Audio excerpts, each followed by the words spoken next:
Hello and welcome to another Cyberpunk 2077 video. Just recently, Gaming Press in Brazil got to play Cyberpunk early, and if you want to hear what their impressions are about the game, just stick around for the video.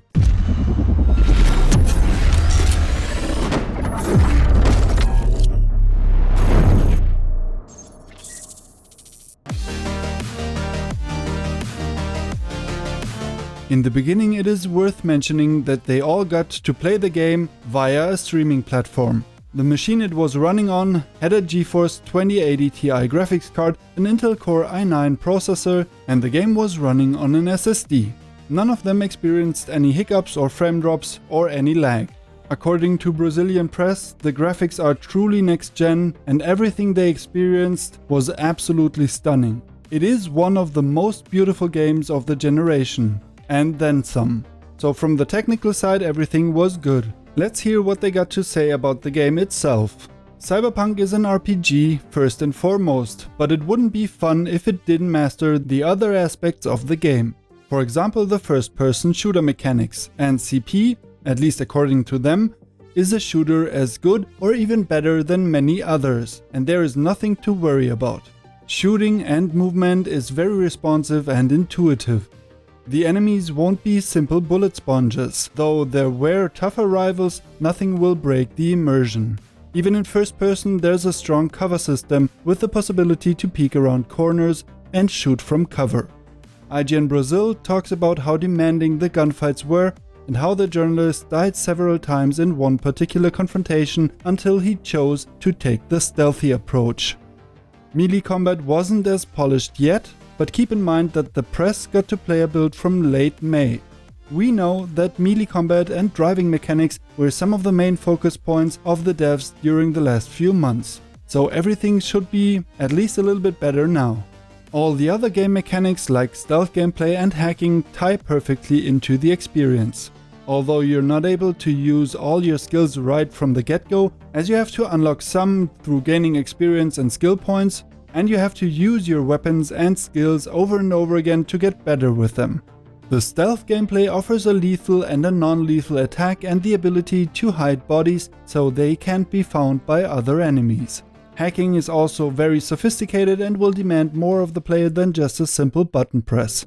As we already know from the deep dive presentation from 2019, in order to hack into a system you have to complete various tasks. The more advanced the security system is you're trying to get into, the higher hacking skills are required both from you and your character. In order to expand these skills, you may choose from 5 different main attributes: body, reflex, intelligence, technical ability, and cool. Within these attributes, there are several perk trees with different perks and abilities. In the body attribute, for example, there are 3 trees with more than 20 perks each. The player can always change his previous point distribution with a so-called fluid class system and try different playstyles as he pleases. But equally important as skill points is the reputation you earn from fulfilling contracts with various agents or fixers. The street cred will increase the interest of other fixers in V, and your cell phone's contact list not only increases in size, but in quality of the contacts, and therefore the jobs you'll get offered eventually. So go out into the city and earn its respect.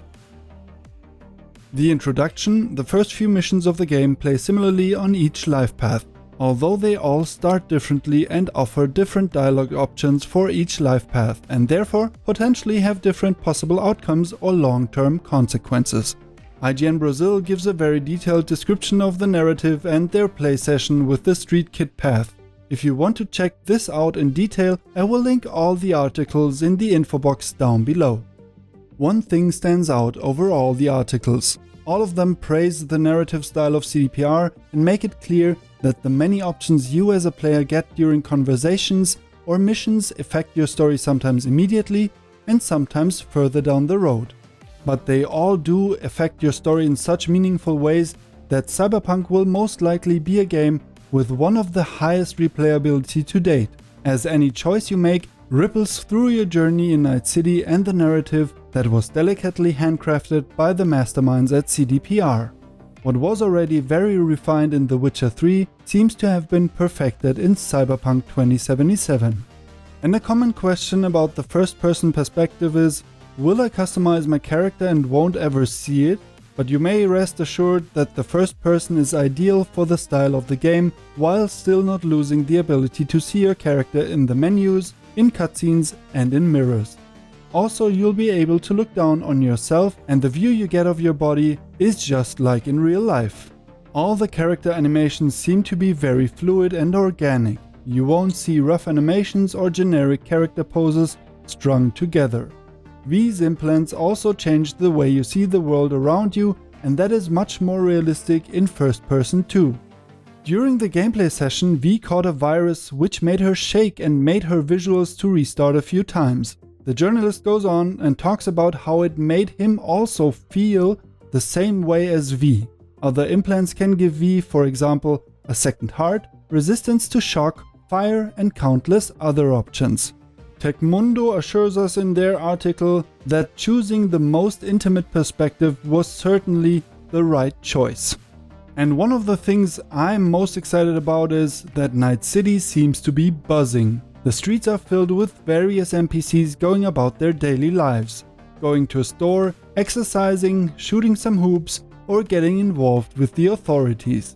While driving through the city, random encounters pop up on the minimap, leaving you with the choice to stray away from your main goal. The incredible attention to detail is visible everywhere throughout the city. According to IGN Brazil, Night City will swallow you up right away with its brilliantly crafted dystopian feel, convincing conversations of NPCs all around you, scary places to explore, and the immersion that comes from the first-person perspective. You get the impression that you can't control Night City.